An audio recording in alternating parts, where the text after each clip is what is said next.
I'm Sarah Canney, and this is my live Instagram show, Showing Up, Courageous Conversations with Women Who Are Following Their Heart. Happy Wednesday. We are taking Showing Up outside today. It's just too nice not to be out here. And after, probably 6 weeks of rain in New England, 6 weeks of cold and rain, it feels really nice to be out here. So there's probably going to be a little bit of background noise. Maybe the wind's going to gust and blow, but man, it's gorgeous. So we're going to soak it up. So my name is Sarah Canney, and this is my Instagram live show, which is called Showing Up. And I started this show because I wanted to have conversations with women who are following their heart, leaning into their passions and their dreams, and really find out what it takes to step into those things, to actually make the decision to go after what you really want. I really wanted to kind of expose what that process is like, and in hopes that whoever's watching can feel encouraged to go after the things that are in their heart and the ideas that you have. And so I've talked to women who've started all kinds of different things. And I'm really excited to talk to Lauren Atwood today. Lauren and her husband, Chris, own a design and remodel company here in the Seacoast of New Hampshire, and they are in business together. Lauren is the rock star designer side of things, and then Chris is the contractor, and he's a third generation carpenter.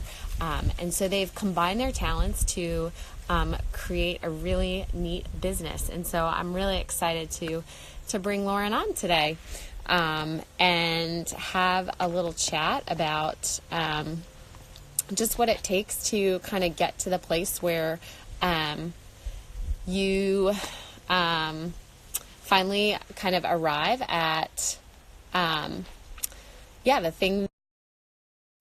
I'm hoping that that Lauren's story is an inspiration to all of you as we start chatting. Hi, Lauren. How are you? Hello. Good. How are you?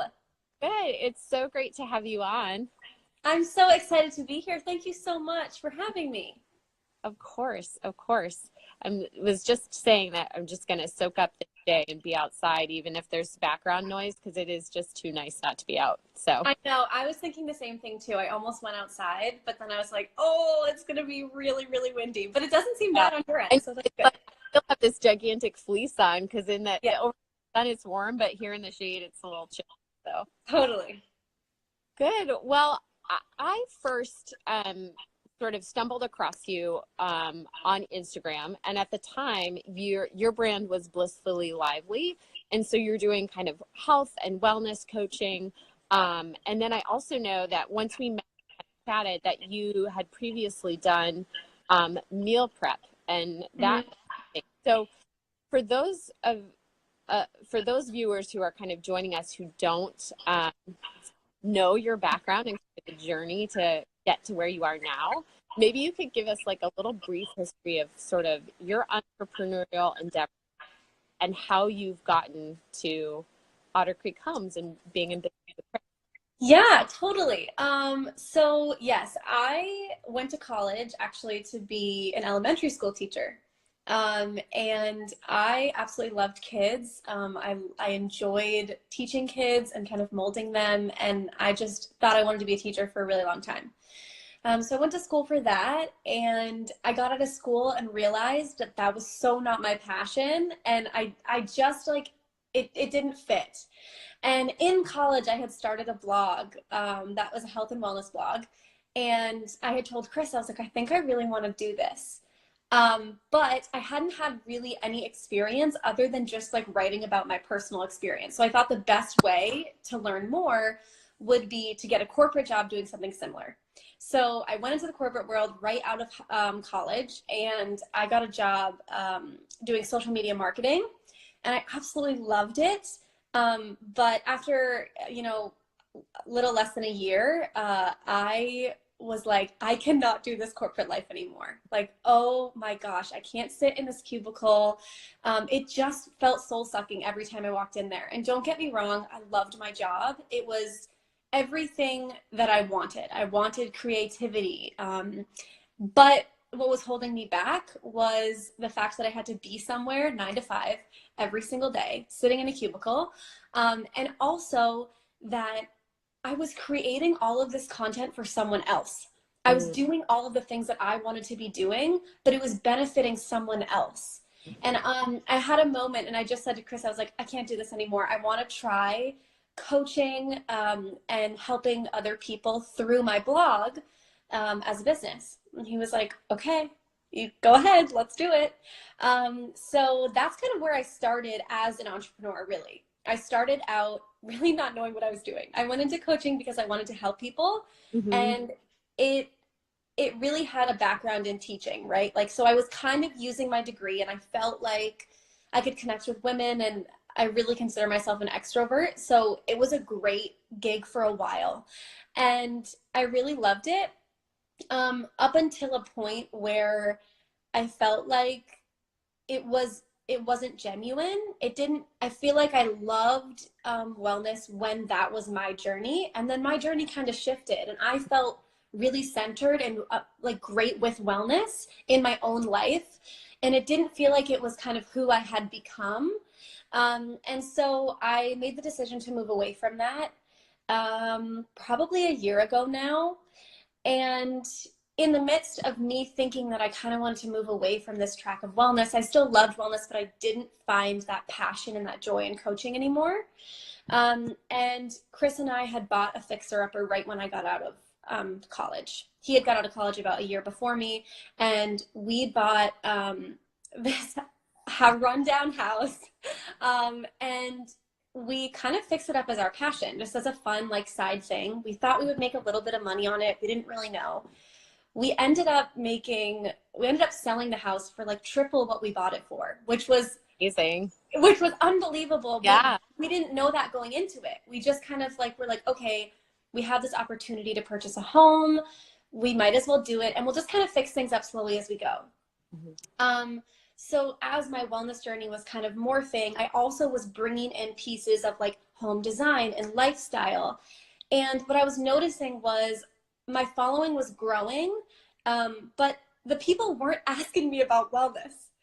People weren't caring about that side of the business, and they really wanted to know more about the home design and the lifestyle and that piece of the business. So it kind of was just a morphing that kind of happened over time. So like we got our house, we ended up selling our house, and that was unbelievable for us.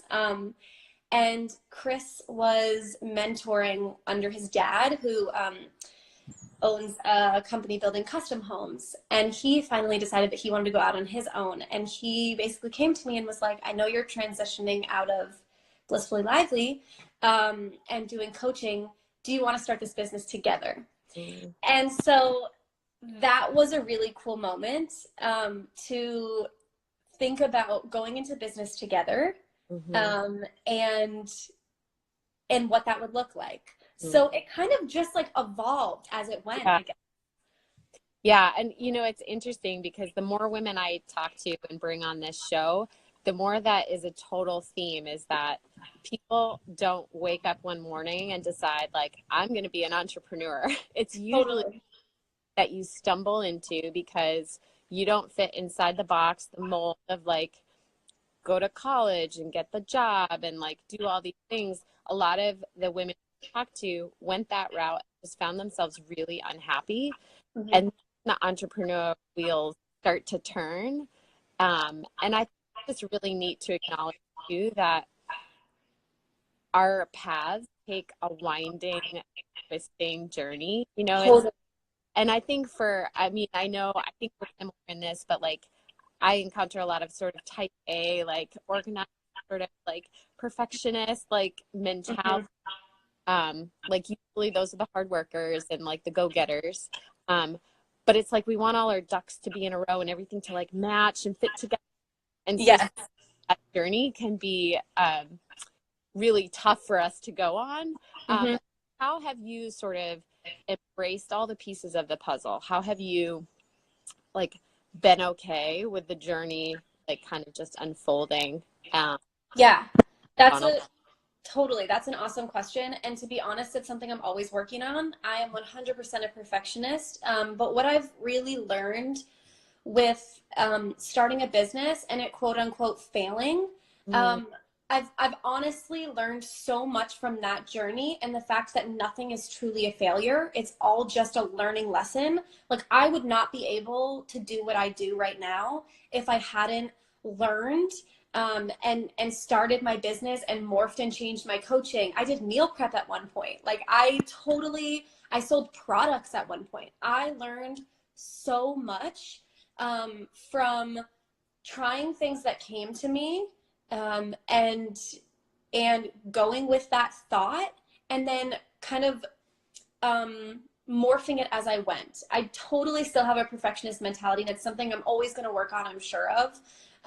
But it's something that I think calms down a little when you trust yourself. mm, And and I think it's as much as it's an entrepreneurial journey, it's also like a self-development journey, very mm-hmm. much, Yeah. owning your own business. So yeah, I think my biggest tip for people that are thinking about this is nothing's ever going to be perfect. And what I always try to remind myself of is that nobody knew what it was supposed to look like. Only Mm, you know what it was supposed to look like. mm-hmm. Along this journey, I also taught I taught fitness classes, and I would always get so nervous to get up in front of people, and I would always remind myself like nobody knows what's on this paper. Yeah. Nobody knows that we're supposed to be doing bicep curls when we're really doing rows, right? And it's Yeah. the same exact thing if you want to start a Yeah. business. Like nobody knows what was in your brain. They Mm-hmm. only know what you've presented them with. Mm-hmm. And I think if you just really value your customer experience and you really value presenting people with good, not perfection, Mm-hmm. you will go so far. Yeah. Oh yeah, 100%. Like that is so true. And I think that sometimes we get really worked up and disappointed in ourselves when the vision that we have doesn't match up with like what is playing out. Um, yeah, but I really think like just honing in on like just be present in what's playing out, follow your heart, and and then the next time bring what you've learned with you, and when you do it again it'll match that vision that you had Totally. a bit more Yeah. and more. Yeah. And I think people's biggest struggle too is other people's perception. Mm, My, you know, my journey, I would have stopped a long time ago if I cared about what other people thought of me. You know, like, and there is always going to be that little mean girl like voice in the back of your head. But I love this quote. Rachel Hollis says this quote all the time, and it's other people's opinions of you are none of your business.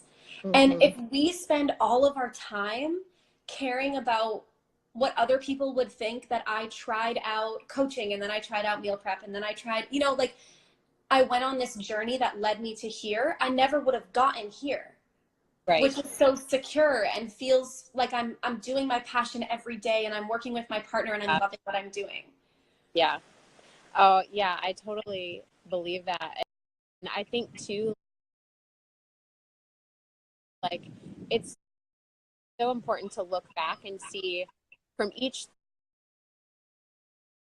thing that you've tried or done or experimented with, each idea, to look back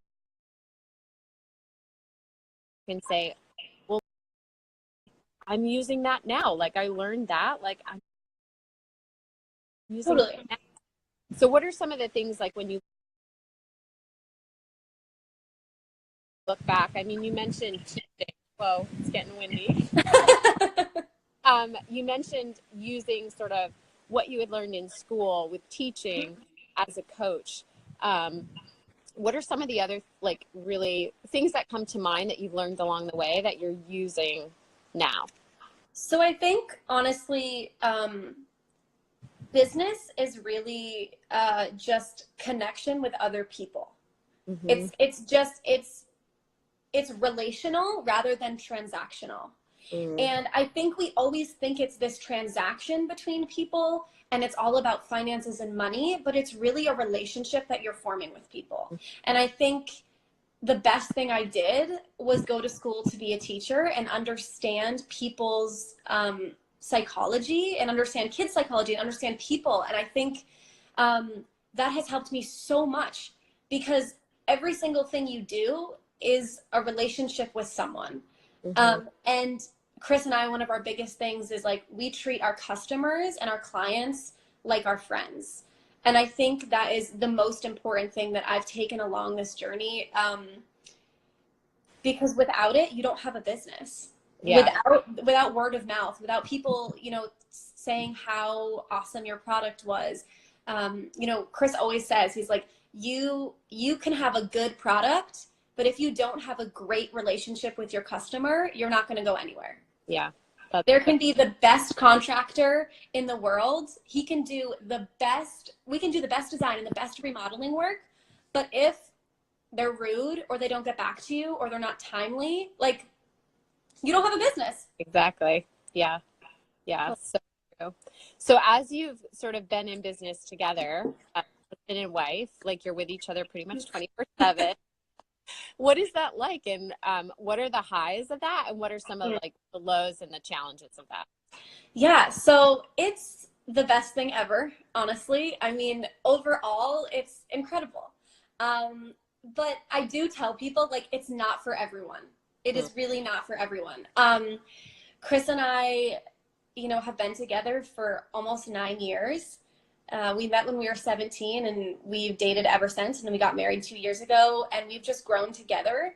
Mm-hmm. And so I think that makes it easier because we've seen each other in so many different highs and lows over the last 9 years of our lives in really transformational spots.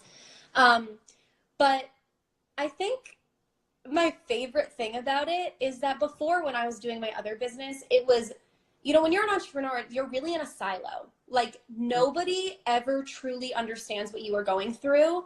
And people can say like, oh yeah, I get it. Like, oh, you're really busy. But when you're in business as an entrepreneur with your partner, it is the coolest thing ever because you can bounce ideas off each other. And you don't feel alone. Like I think that's my most favorite part. I think the hardest part is this idea that we've placed on people that there's this thing called work-life balance. Yeah. And we have really, really had to talk about that because there isn't. Like our work is our life.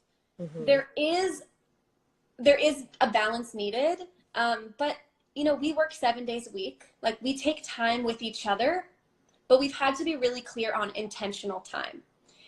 But I truly believe like your family and your life can be integrated into your work in whatever way that feels good for you. And I think all it is communicating that. And I think, the thing that's made it really successful for us is that we have both incredibly different skill sets. I am the visionary and the creative, and do all of our marketing and all of the design for all of our projects. And Chris is the hands-on. He studied economics in college, so the numbers are his thing. And from the get-go, we have been very clear on the fact that I value your opinion, but this is my lane. Like whatever decision I make in this area is my choice and it's my decision at the end of the day. I want your opinion on it, but I'm not going to come in and start asking you what to do with all the numbers, right? Like he's the numbers guy and like that's his lane. And I'm the creative and the marketing girl and like that's my lane. And so taking opinion is important, but then knowing like, okay, at the end of the day, it's my choice has been so helpful for us too. Yeah. It's great the way you guys kind of complement each other, but I think it's so important to be just so like honed in on that communication and like really just making sure that that you're sort of bringing everything up, because a lot of times, I mean, this goes for marriage, it goes for really anything, but like a lot of times kind of let it go and kind of don't deal with it, that's when it comes back and oh totally. Yeah. And I think too, it's like when you're working with your partner, it's like everything now, like I said, work-life balance, it's like it's all kind of intertwined, right? It's like you have a fight this day, but then you have to go to work tomorrow. It's like you have to kind of learn how to communicate really well, Mm-hmm. because there's no like turning it off, really. Yeah. So along this sort of journey that you've had, and then now that you and Chris are kind of in this business journey together, um, where do you go for encouragement? Like, who are the people that you surround yourself with that can kind of pick you up when you feel down, or um, you know, kind of bounce ideas off of? Like, where do you go for that? Yeah, so this is such a great question. I think, we all know who you surround yourself with is who you become. And Chris and I take that really seriously. And I think when you're a new business owner, it can be really hard. Like the people who were once in your life can all of a sudden just not get it. And that is really hard, but it's also kind of a place for like us to grow a little bit closer. Mm-hmm. So, and to kind of weed out those people that either are jealous or don't get it. Like you're going to have, if you guys are starting a business or you want to, like, you're going to have a roller coaster of emotions of people in your life that truly might not approve of it, might not get it, might not understand it. And we have had all of those, family, friends, everything. And so I think seeking out your people is really important. And it takes a while. It's not an easy thing. Like I have people who I look up to, who own businesses in the local area. Jen DeRozier's of Laney and Lou Cafe. She's incredible. And I have gone to her and asked her many, many questions. And Chris and I, Rhea and Miles are our best friends. Rhea was on here, and they have been incredible for us. But my biggest thing is you don't need a huge circle of people. You need one or two people who you really trust. Yeah. Because when you get into, owning your own business as well as working with your partner, there's a lot of moving parts. And I think I've learned this along the way. You don't have to trust everyone. Like, not everyone needs to hear your sacred stuff. And you need to pick those people really wisely. Yeah. Yeah, it's so true. And I think just speaking to that part about people not getting it, like, man, that can be really true. It's like when you're doing sort of the entrepreneurial hustle, and thinking outside, you're always thinking outside the box of like the normal rat race. And so Yes, that a lot of other people don't necessarily understand what that's like, that feeling like, oh, I don't fit in that normal mold that like 90% of the population fits into. totally. Hard to feel connected when your mindset is so vastly different. Yeah, and I think too, like it's gonna happen. Like it's gonna happen with your family even. Like your closest people are gonna say things that you're just gonna be like you're gonna be like, did you just say that? Like what? Like what does that even mean? And I think you just have to know, you have to be so confident and so passionate about what you do that no matter what anyone else says, it doesn't matter. Mm-hmm. Truly. Like your parents aren't going to approve, there's going to be a time when they don't get it. Like your friends are going to be like, what do you mean you can't come out anymore? No, like I'm focused on this. This is my goal. This is my sight line. And so like what I said before, like other people's opinions of you are none of your business. And honestly, it's a hard road, but once you find those people that do get it, just wipe away all the insecurities of like, I'm not like everyone else, or it's not the norm, because you're just sabotaging your own success. Yeah, that's so true. So true. One of the other things that I've kind of been thinking about kind of in this vein is like those like throw in the towel moments, which it's at the forefront of my mind because I had a moment like that last week. But you felt like in your kind of journey that we've kind of covered so far, Have there been moments where you've kind of been like, I don't think I can do this anymore? And then what did you do with that feeling, and how did you move forward from that place? Yeah, totally. I mean, there were so many moments. And I think, when I was coaching and when I was doing my wellness business, I mean, it was a roller coaster. I mean, every single day it was a roller coaster of those emotions. And, I want to explain, why, because if people are in this space, I think it's really important to evaluate why you have become an entrepreneur. Like, but really, not just like, oh, I want to help people. Yeah. But what is your main focus? Because for me, I just said, I'm going all in, and I didn't, really think about it. My why changed from helping people to just making money. Hmm. And when you change from helping people to just making money, your passion for what you do falls away. Yeah. And I think, yeah, and when you don't have a real strategic plan of how the money's going to come in and how I'm still going to be passionate about what I do, you will have so many of those unhealthy moments of like, screw this, I'm done. Yeah. And that's where I got to at a place with my coaching. And, now I'm so grateful to say that Chris and I are in business together, and we don't ever have those moments. And the reason why is because we have both pieces. We have the creative and the visionary that's like passion, like gets it. Like I see the 10-year goal, like in 2 seconds, right? Yeah. But then we have the money mindset, and financial like planner that's also like, okay, this makes sense, and here's how we're going to make the income in order to make those bigger vision goals come true. Yeah. So I think for me, with I guess we could say, the screw it, I'm done doing this did take over with my coaching, because I didn't have both of those pieces. Yeah. Yeah. And it was almost meant to show me that I needed both. Yes. Yeah.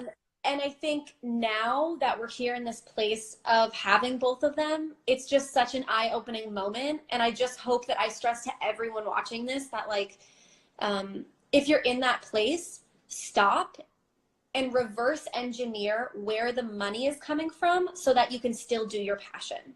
Yeah. I think that's such fantastic advice, because I think people who don't fit inside the box tend towards that entrepreneurial mindset. They are the dreamers, they're the visionaries, they've got ideas out the wazoo. But like when it comes to like the money piece and actually like figuring out like how to be profitable, that can be really daunting. And so I think like, at least for me, I tend towards more of like the creative and avoid the numbers. But I think a while back I was like, okay, I made a list of like, what are the things that I'm avoiding in my business? And they all had to do budget, finance, money, all that stuff. And so I was like, okay, I need to like embrace this and get good at this, or I need to outsource it to someone else. Because if I don't fix this piece, then the ideas aren't going to go anywhere. Totally. So it's really awesome that the two of you kind of fit together like that. But I think it's, even if you don't have a partner who you can kind of be in business with, it's important to figure that piece out, whether you figure it out on your own or you outsource it or like bring someone on or whatever. Right. Your business isn't going anywhere unless you figure it out. Yeah. And here's the thing, like, you don't have to be good at everything. Like, you just don't. Like, sometimes you just don't have the bandwidth. Like, math has never been my strong suit. Truly, Chris and I once a week sit down and go over it. And he has to go over it in like slow form because he just gets it. Like, he's like, okay, on to the next. Like, this is the budget. This is what's coming in. This is what's going out. Like, he is so that brained. And for me, I'm so not. And instead of shaming myself for so long that I just needed to get it, I finally said, Lauren, you need to get the basics, and beyond that, it's okay if you don't get it. Like you said, outsource it. You just have to be real with yourself that it's a real thing. Mm-hmm. But then after that, totally outsource it. We all have our areas of genius, and that might not be one of them. Yeah. Yeah. That's such good advice. Um, so in your sort of day to day, as you're kind of moving through life with Chris and Otter Creek Homes, like what are some of the habits and rituals that you have that kind of keep you on track, keep you grounded, and keep you in that sort of creative? Because sometimes when you're bombarded with like daily stress, the creativity like goes out the window.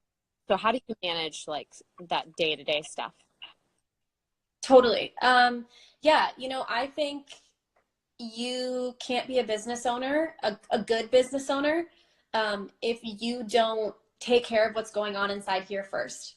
Yeah. I can't show up as a great wife, as a great business owner if my personal self-care and health is not at my number one. So I meditate and I journal every single morning. I go to therapy. It is so helpful to just work through and talk to someone who's unbiased about what's going on in your own brain. It's not a bad thing. It's a great thing. Mm-hmm. I also work out every day. I move my body some way for 30 minutes. Um, and I spend undivided time with Chris. Like that is really important for us, whether it's like undivided dinner where we're just like, okay, work's off limits. We're just going to do dinner, you know? Yeah. But I think you have to have like your mental state, your emotional state, your physical state all at your best in order to let things run smoothly. Mm-hmm. So really therapy, meditation, undivided time, movement are all my like top things every day. Yeah. Yeah, those are so key. A lot of people who I've talked to through this, and just, I mean, if you're just kind of a general observer of the small business entrepreneurial world, a lot of people have these daily rituals, daily habits that just keep them focused and grounded and kind of moving forward. Sometimes it's so easy to get lost in the stress and the shuffle of everything. So Yeah, definitely. And I think people who are starting out too, um, it's really easy to look at someone who you would quote unquote say they're successful and say, oh, well, I can't do all those things. It's mm-hmm. not true. You totally can. It's just chunking it back to make it manageable for you. Like Mm-hmm. you're looking at someone's step 100 and you're on step one. Yeah. You don't need to be on step 100. Like, you guys, I only started working out every single day, meditating every single morning, like having undivided time, going to therapy like a year ago. Like work took over me at one point. Emotional stuff and mindset stuff took over me at one point. Like you're gonna have to chunk it back to, okay, I'm gonna go on a walk every day Mm-hmm. to make sure that I'm at my best, right? You're not gonna do everything right at once.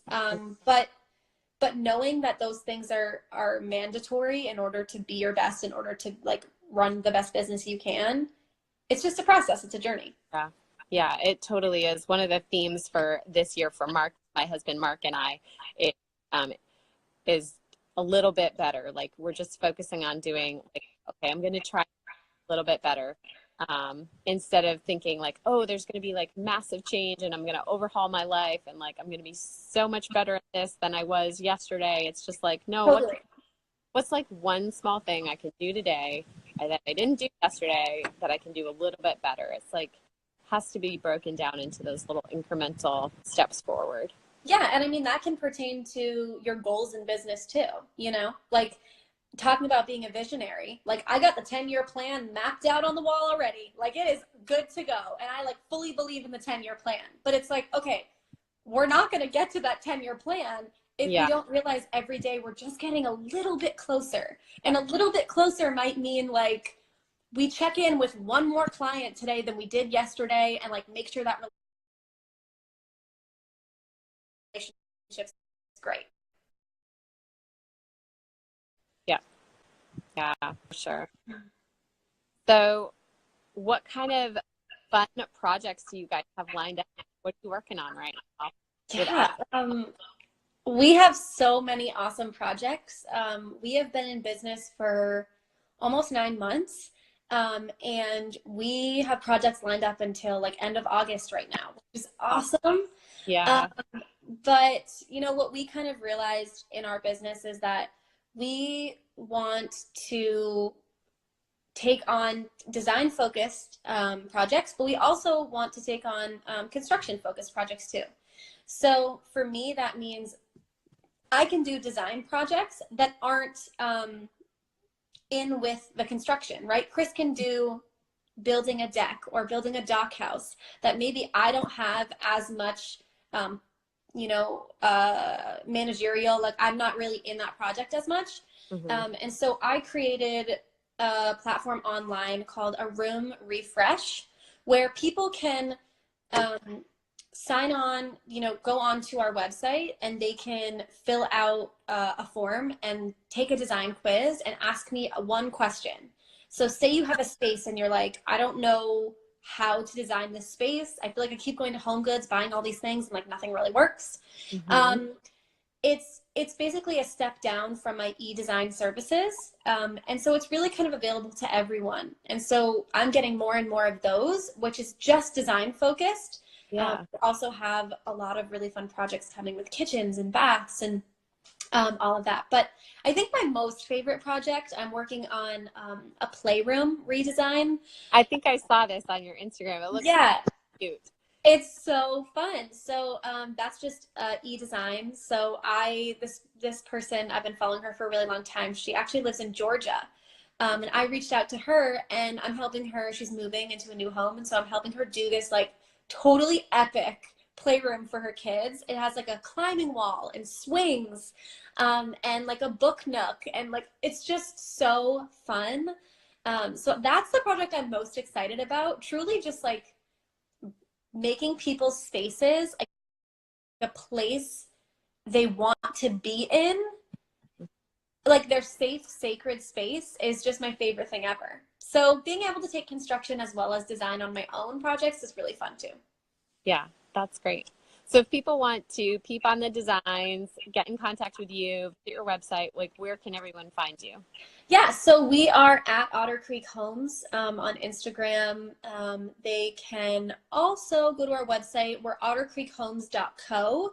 But if you go to our Instagram, all of the information is there. Send us an email, DM us. Like we are always online. Yeah. Fantastic. Oh, well, I'm really excited for you Oh, to thank you. go through this evolution of different things. And it feels like you've definitely like found your home and where you're supposed to be. So, Thank um, you so much. what you guys are doing together. So, Thank you. Thank you so much for having me. This was so much well, fun. coming on today. It was really fun to chat with you. And I hope you enjoy the rest of this gorgeous day. Yes, you too. Everyone enjoy your day too. All right. Thanks so much, Lauren. Thanks so much. Bye. Bye. Well, that was super fun. Lauren is so creative. If you head over to her Instagram, she's got lots of fun design ideas and then recipes, all kinds of lifestyle stuff, as well as like the remodel and design piece. So I feel like that was such a great conversation for people who maybe have an idea and are just starting out. There was just so many good nuggets in there. So we really appreciate Lauren just opening up and sharing that with us all. Next week, I'm going to be bringing on my friend Mary. Mary Sanker is a licensed mental health worker, and she recently opened her own practice. And so we're going to chat with her about what that's been like. Really, it's been just the past few months, so everything's really fresh for her. And so I think it's going to be a really fun conversation talking about what she is doing and the dream that she's pursuing. So I hope you'll join me next Wednesday at noon as we chat with Mary. And I want to take a minute to thank one of our sponsors for this live Instagram show, and that is Frey Skincare. They came on as a sponsor for Rise.Run.Retreat and gave everyone samples of their moisturizing sunscreen, their cleanser, and their serum. And the serum and the cleanser are like my favorites pretty much. They're specifically designed for athletes and athlete skin, sweaty skin. So If you want to try out their products, you can head over to freyskincare.com. And if you use the code RUNFARGIRL, you can get 15% off. So give their cleanser and their serum a try. They're super good.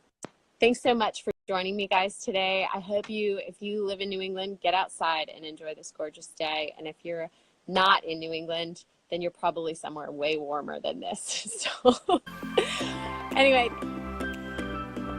thanks for joining me, guys. It was so fun, and we'll see you next week.